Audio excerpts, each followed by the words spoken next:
राज्य का दर्जा दो, और हमारी सीमा पर चीन लगातार आक्रामक हो रहा है, हमारी सीमा के अंदर घुसपैठ कर रहा है। वहां के चरवाहों पर जो पशु चराते थे भारत की सीमाओं में, उन्हें पशु नहीं चराने दे रही है सेना की, चीन की सेना। उस सोनम वांगचुक के ऊपर राष्ट्रों का आरोप लगा रहे हैं। और जो सोनम वांगचुक अनशन पर बैठता है बार बार, जो शांतिपूर्वक गांधी दरवाजी तरीके से विरोध दर्ज कराता, उसके ऊपर आतंकवाद का, उग्रवाद का, हिंसा फैलाने का आरोप लगा रहे हैं। और ऐसे में मीडिया सोनम वांगचुक के खिलाफ बोल रहा है। मीडिया के चरित्र हो गया है ये अखबार, मुझे लगता है रेपुटेशन इंडिया ऐसा चरित्र नहीं बनाएगा, क्योंकि इसके संपादक विद्रोही व्यक्तित्व के व्यक्ति हैं। और ये मुझे पूरा विश्वास है। अकबर इलाहाबादी ने कभी लिखा था कि खींचो न कमानों को, न तलवार निकालो, जब तोप मुकाबिल हो तो अखबार निकालो। अखबार में ये ताकत होती है। और आदरणीय उदय प्रताप जी ने भी लिखा है कि जो सिर से लेकर पांव तक खुददार नहीं है, हाथों में कलम लेने का हकदार नहीं है। जिस व्यक्ति की खुददारी मर गई हो, जिसका स्वाभिमान मर गया हो, जिसमें सच कहने का साहस ना हो, जिसमें अन्याय से टकराने की हिम्मत ना हो, उसे अखबार नहीं निकालना चाहिए। उसे कोई दुकान खोलनी चाहिए परचूने की।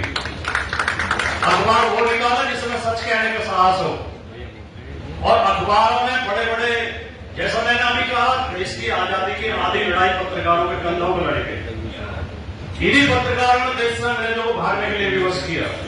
और जब जब देश में अपनी सरकारों के दौरान में जब खराब माहौल आया, अगर 1975 में इंदिरा गांधी ने इमरजेंसी लगाई, तो अखबारी थे जो डट के उसके खिलाफ खड़े हो गए। मुझे याद है, हम उस समय हालांकि छठी वटी की क्लास में पढ़ते थे, लेकिन अखबार पढ़ने का शौक था। रेडियो सुनते थे कि इंडियन एक्सप्रेस के दफ्तर में पाइप लगा के पानी भरवा दिया गया था। उसका दफ्तर बेसमेंट में था, उसकी प्रेस बेसमेंट में थी। उसके सारे पेपर भीग गए थे, प्रेस भीग गई, उनकी बिजली काट दी गई थी। जो अखबार सरकार के खिलाफ लिख रहे थे, उनकी बिजली काट दी गई थी। लेकिन इसके बावजूद भी अखबारों ने सरकार के खिलाफ बोलना बंद नहीं किया था। फिर बाद में भी जैसे बोफोर्स का मुद्दा मीडिया का उठाया हुआ मुद्दा था, और भी मौके आए हैं। लेकिन अब 11 साल से अब मेरी तो नजर अब पड़ी है, बहुत वरिष्ठ पत्रकार बैठे हैं दौला के बराबर में, आप बोलते रहते हैं। लेकिन आज तो दौर ये हो गया कि अखबार, पत्रकार जो है, और खासतौर से इलेक्ट्रॉनिक मीडिया, माफ करें आप भी इलेक्ट्रॉनिक मीडिया सही है, इलेक्ट्रॉनिक मीडिया में जो ये एंकर नाम को पुरानी आया है, ये तो बहुत बड़ी समस्या है हिंदी पत्रकारिता की। इन्होंने पत्रकारिता का भट्टा बैठा दिया है। इनमें से 90% लोग अनपढ़ हैं, जिन्हें कोई ज्ञान नहीं है, न भारतीय संस्कृति का, न भारतीय इतिहास का, न भारतीय राजनीति का, न भारतीय जनमानस की सोच का, न भारत के लोगों की समस्याओं का। मैं चुनौती के साथ कह रहा हूं, किसी को बुरा लगता हो तो मुझसे चर्चा करें। मैं 10% को छोड़ रहा हूं, जो प्रबुद्ध लोग हैं, जो अच्छे लोग हैं, जो सही में पत्रकार है। लेकिन एंकर के नाम पर 90% लोग एक्टर बैठा दिए गए हैं, जो मेकअप रूम में मेकअप करके आते हैं और जो टीवी पे चलता रहता है उसे पढ़ते रहते हैं। और अगर उनसे टीवी से अलग एक बार सवाल पूछ लो तो उनके पास जवाब नहीं होता किसी भी बारे में।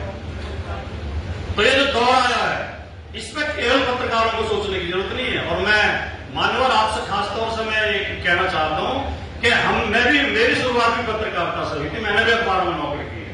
मैं भी 10 साल वेतनभोगी पत्रकार रहा हूं, श्रमजीवी पत्रकार रहा हूं। मैंने वो समय देखा है, वर्मा जी बैठे हैं हमारे जिले के सीनियर पत्रकार हैं, कि किसी मजदूरों के आंदोलन में, किसान के आंदोलन में, छात्रों के आंदोलन में कोई रिपोर्टर अगर पहुंच जाता था, उस समय इलेक्ट्रॉनिक मीडिया तो होता नहीं था, लेकिन कलम और डायरी लेके रिपोर्टर पहुंच जाए तो लोग सिर का जो वो होता है नहीं, पगड़ी उतार के भी बिछा देते थे जब इनमें पत्रकार साहब आए बैठो जी, और दौड़ के पानी लाते थे, चाय लाते थे। और आज ये हालत हो गई है कि किसानों के आंदोलन में कोई टीवी न्यूज की आईडी लेकर पहुंच जाए पत्रकार, तो वो नारे लगने लगते हैं गोदी मीडिया को बैक, और पत्रकारों को धक्का मार के बाहर निकाल दिया जाता। ये स्थिति किसने पैदा की है? या तो नेताओं ने पैदा की है, ना तो जनता ने पैदा की है, ना तो प्रशासन ने पैदा की है, ये खुद पत्रकारों ने पैदा की है। जब पत्रकार देश की राजधानी के बॉर्डर पर बैठे हुए किसानों के लिए अपने टीवी पे चिल्लाएंगे कि बिके हुए हैं, ये खालिस्तानी है, ये भाड़े के हैं, ये किराए के हैं, ये असली किसान है ही नहीं। जब शाहीन बाग में महिलाओं के आंदोलन के लिए कहेंगे कि ये 300-300 रुपए में किराए पे आ रही है, तो उन पत्रकारों की कौन इज्जत जनता के पक्ष में बोलना चाहिए। ये कब से हो गया कि पत्रकार सरकार के पक्ष में बोलने लगे। माफी चाहता हूं, बहुत लंबा भी बोल गया, बहुत कड़वी बात है भी कह गया, लेकिन ये कहनी जरूरी है क्योंकि मेरे अंदर एक पत्रकार जिंदा है अभी भी। मेरा पत्रकार मरा नहीं है और मुझे बहुत दुख होता है जब मैं देखता हूं अपनी बिरादरी के लोगों को, पत्रकार बिरादरी के लोगों को, कि वो जो है कितने स्तर से नीचे गिर गए हैं। थोड़े से लालच के लिए, थोड़े से स्वार्थ के लिए देश का कितना बड़ा नुकसान कर रहे हैं। और टीवी चैनल का तो ये हाल हो गया कि हर डिबेट में शाम को जब आप टीवी खोलते होंगे तो दो गोल टोपी वाले और दाढ़ी वाले मौलाना बैठे मिलेंगे और दो तिलक वाले मोटे मोटे बीजों के माला पहने के महाराज बैठे मिलेंगे और फिर उन्हें ऐसे लड़ाते हैं जैसे मुर्गे लड़ाए जाते हैं। फिर वो कहेगा तुम्हारा राम क्या है, वो कहेगा तुम्हारा अल्लाह क्या है, और उन्हें आपस में लड़ाएंगे और देश का माहौल खराब होता है। वो तो 5-5 हजार रुपए जेब में रख के चले जाते हैं अपने घर। और एंकर की सैलरी जो 10-12 लाख 15 लाख रुपए उसके हर महीने के अकाउंट में आ जाती है।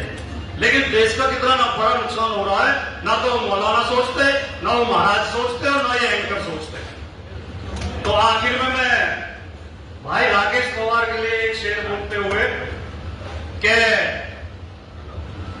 कहां है राकेश पवार, कि है नहीं शमशीर अपने हाथ में तो क्या हुआ, है नहीं शमशीर अपने हाथ में तो क्या हुआ, हम कलम से ही करेंगे कातलों के सिर कलम। धन्यवाद।